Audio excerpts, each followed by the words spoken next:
સુરતના ઉધનામાં બપોરના સમયે બે બાળકોએ ગણેશ પંડાલમાં ચોરી કરી હોવાની ઘટના પ્રકાશમાં આવી છે.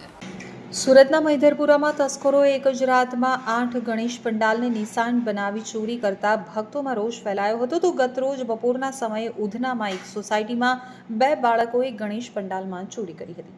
કચરો વીણવાનું કામ કરતા બે બાળકો બંધ પંડાલનો લાભ લઈ અને દાનપેટી ચોરી કરી ફરાર થઈ ગયા હતા. આ સમગ્ર ઘટના સોસાયટીના ગેટ ઉપર લાગેલા સીસીટીવી કેમેરામાં કેદ થઈ ગઈ છે. તો મળતી માહિતી અનુસાર સુરતના ઉધના વિસ્તારમાં ગતરોજ બપોરના સમયે જ્યારે ગણપતિ પંડાલ બંધ હતો ત્યારે બે અજાણ્યા બાળકો સોસાયટીમાં પ્રવેશ્યા હતા. તેમણે સૌપ્રથમ ગણેશ પંડાલનો પડદો ઊંચો કરી અંદરનો માહોલ જોયો. તેઓ પંડાલમાં બધું નિરીક્ષણ કરી રહ્યા હતા. આ દરમિયાન એક ત્રીજો બાળક પણ માથે ભરેલો કોથળો લઈ અને ત્યાં આવે છે. આ બંને બાળકો તે બાળકને પાછો મોકલી દે છે. બાદમાં એક બાળક પંડાલમાં ઘૂસી જાય છે અને બીજો બાળક પંડાલની આસપાસ આંટા મારી અને ધ્યાન રાખી રહ્યો છે. થોડી મિનિટ પછી તે પાછો પંડાલ તરફ આવે છે અને પડદો ઊંચો કરી પંડાલમાં રહેલા બાળક સાથે કોઈ વાતચીત કરે છે. પંડાલમાં રહેલો બાળક દાન પેટીને ખસેડી અને જમણી તરફના ભાગમાં એક તરફ એકદમ પડદાની પાસેવાળી જગ્યા પર લાવી દે છે. બાદમાં તે પંડાલમાંથી બહાર નીકળી જાય છે અને બાદમાં બંને બાળકો ત્યાંથી નીકળી જાય છે. તો થોડી મિનિટો બાદ બે બાળકો એક સફેદ કલરના ખાલી કોથળા સાથે પંડાલની એ જ જગ્યા ઉપર આવી જાય છે.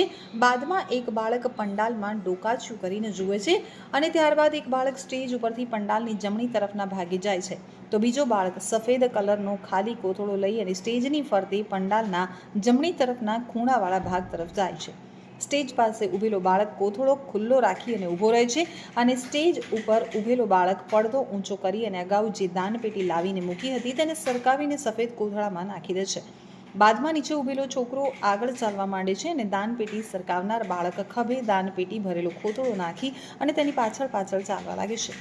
આ બાળકો ગણેશ પંડાલના પાછળના ભાગ તરફ જતા દેખાય છે. છેલ્લે આ બાળક રોડ ઉપર ખભે દાનપેટી ભરેલો કોથળો લઈ અને જતો દેખાય છે. થોડી વાર આગળ ચાલ્યા બાદ તે પાછળ વળીને જુએ છે તો અન્ય બે બાળકો જે ત્યાં હાજર હતા તે પણ પાછળથી તેની સાથે જતા દેખાય છે. સમગ્ર ઘટનાએ સોસાયટીના રહેવાસીઓમાં ચિંતાનું વાતાવરણ ઊભું કર્યું છે. તેમણે પોલીસને જાણ કરી છે અને સીસીટીવી ફૂટેજ પણ સોંપ્યા છે. હાલ પોલીસ આ ફૂટેજના આધારે વધુ તપાસ કરી રહી છે. આ ચોરીએ તહેવારના દિવસોમાં પણ સુરક્ષા વ્યવસ્થા ઉપર પ્રશ્નાર્થ ઊભો કર્યો છે.